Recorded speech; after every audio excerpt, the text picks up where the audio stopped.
ಅಂತೂ ಮಳೆ ಸಾಕಾದ ಹೊಡಿತಾ ಇದೆ ಮಾತ್ರ. ರೋಡ್ ಚೆನ್ನಾಗಿ ಮಾಡಿದ್ದಾರೆ ಗುರು. ಇತ್ತೀಚೆಗೆ ರೋಡ್ ಎಲ್ಲ ತುಂಬ ಸಕ್ಕತ್ತಾಗಿ ಮಾಡಿದ್ದಾರೆ. ನಾವು ನೋಡಿದಲ್ಲ, ಲಾಸ್ಟ್ ಇಯರಲ್ಲಿ ಬಂದಿರೋ ರೈಡಿಗೂ ಈಗ ಬಂದಿರೋ ರೈಡಿಗೂ ತುಂಬಾ ವ್ಯತ್ಯಾಸ ಇದೆ. ನೋಡ್ತಾ ಇರ್ಬೋದು, ತುಂಬ ಚೆನ್ನಾಗಿ ಮಾಡಿದ್ದಾರೆ.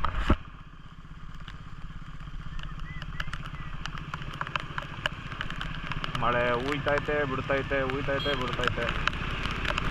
ಅದೇ ನಮಗೆ ಬೇಕಾಗಿರೋದೇನೋ ರೋಡ್ ಚೆನ್ನಾಗಿರಬೇಕು. ಆಫ್ ರೋಡ್ಗೆ ಹೋದ್ರೇ ಆಫ್ ರೋಡ್ ಲೆವೆಲ್ಲು, ಮೇನ್ ರೋಡಿಗೆ ಬಂದಾಗ ಮೇನ್ ರೋಡ್ ಲೆವೆಲ್ಲು. ಆ ಮೇನ್ ರೋಡಲ್ಲಿ ಆಫ್ ರೋಡ್ ಥರ ಇದ್ದಾಗ ಸ್ವಲ್ಪ ಕಷ್ಟ ಹೋಯ್ತದೆ ಅಷ್ಟೇ. ಏನು R15 ನಮ್ಮ ಸಂಜಿದು ಕೇಳಂಗೆ ಇಲ್ಲ, ಫುಲ್ ತಿಂಡಿ. ಅಯ್ಯೋ ಕದೇ ಹುಡುಗರು.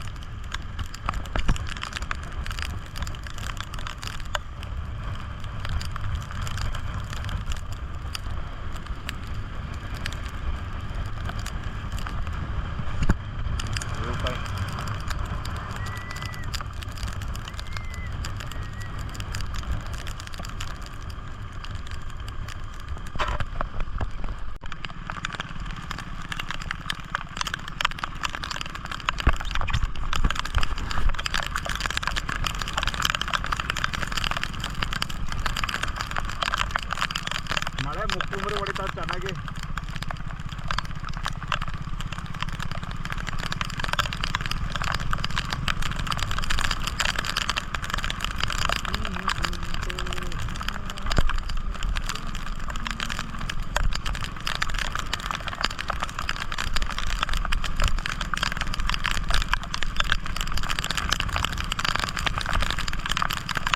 ಇದು ಬೆಳಗ್ಗೆ ಮಧ್ಯಾಹ್ನ ತನಕ ಉಯ್ಯಲ್ಲ. ಮಧ್ಯಾಹ್ನ ಮೇಲೆ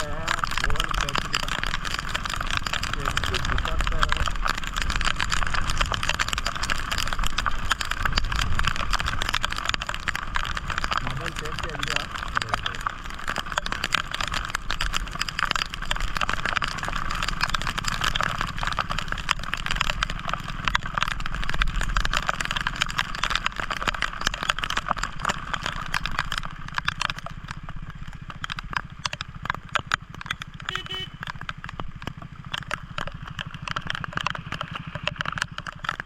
ಲೆಫ್ಟ್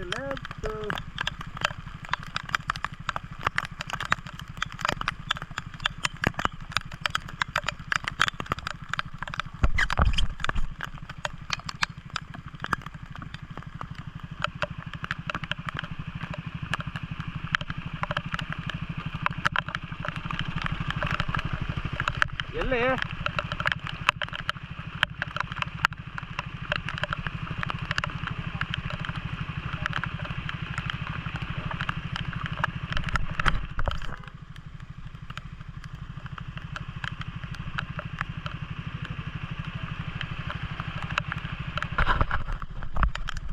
ಮುಂದೆ ಹೋಗಿರಿ ಮೇದನ.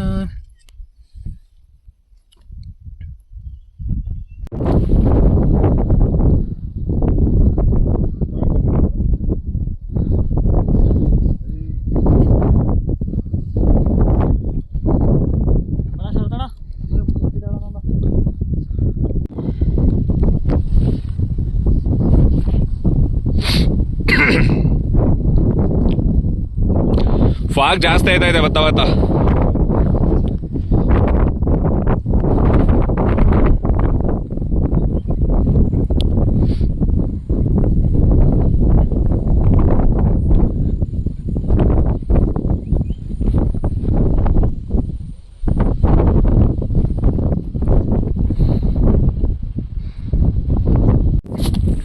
ನೋಡಿ ಬ್ಯಾಕ್ ಗ್ರೌಂಡ್ ಎಷ್ಟು ಸಖತ್ತಾಗಿದೆ ಅಂದರೆ ಫ್ರಂಟಿಂದ ನಿಮಗೆ ನಾನು ಫ್ರಂಟಲ್ಲೇ ವಿಡಿಯೋ ಮಾಡಿ ತೋರಿಸ್ತಾ ಇದ್ದೀನಿ.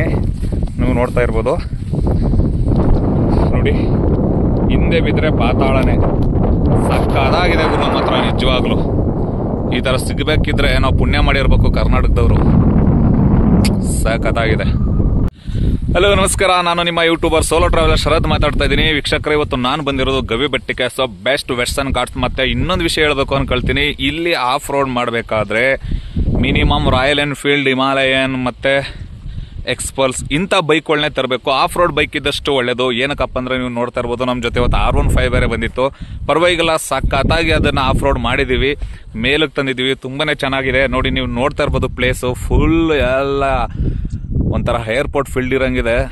ಬಟ್ ನಾನು ಹೇಳ್ದೇನಪ್ಪ ಅಂದರೆ ಈ ಥರ ವೆದರ್ ಸಿಗೋದು ತುಂಬ ಕಷ್ಟನೇ. ಆದರೆ ಮಾನ್ಸೂನ್ ಟೈಮಲ್ಲಂತೂ ಸಖತ್ತಾಗಿರುತ್ತೆ. ಹಾಗೇನೆ ನೀವು ನೋಡ್ತಾ ಇರ್ಬೋದು ಎಷ್ಟೋ ಜನ ಆಫ್ ರೋಡಿಂದ ಅಲ್ಲೂ ಕೂಡ ಬೈಕ್ ಓಡಿಸ್ಕೊ ಬರ್ತಾ ಇದ್ದಾರೆ. ಸೊ ನಾವು ಸದ್ಯಕ್ಕೆ ಇಲ್ಲಿಂದ ಬಿಟ್ಟು ನೆಕ್ಸ್ಟ್ ಹೋಗೋಂಥದ್ದೇ. ಇಲ್ಲಿ 3 ಕಡೆ ಬೆಟ್ಟ ಇದೆ. ಒಂದು ಇಲ್ಲೊಂದಿದೆ, ಮತ್ತು ಇಲ್ಲೊಂದು ನೋಡ್ತಾ ಇದ್ದೀರಾ, ಮತ್ತು ಹಿಂದೆ ಒಂದು ನೋಡ್ತಾ ಇದ್ದೀರಾ. ಸೊ ಇಷ್ಟು ಬೆಟ್ಟಗಳನ್ನ ನಾವು ಕವರ್ ಮಾಡಬೇಕು ಅಂದ್ಕೊಂಡಿದ್ದೀವಿ. ಅದೇ ನಿಮಗೆ ಬ್ಯಾಕ್ ಗ್ರೌಂಡ್ ತೋರಿಸ್ತೀನಿ ಬನ್ನಿ ಹೇಗಿದೆ ಅಂತ.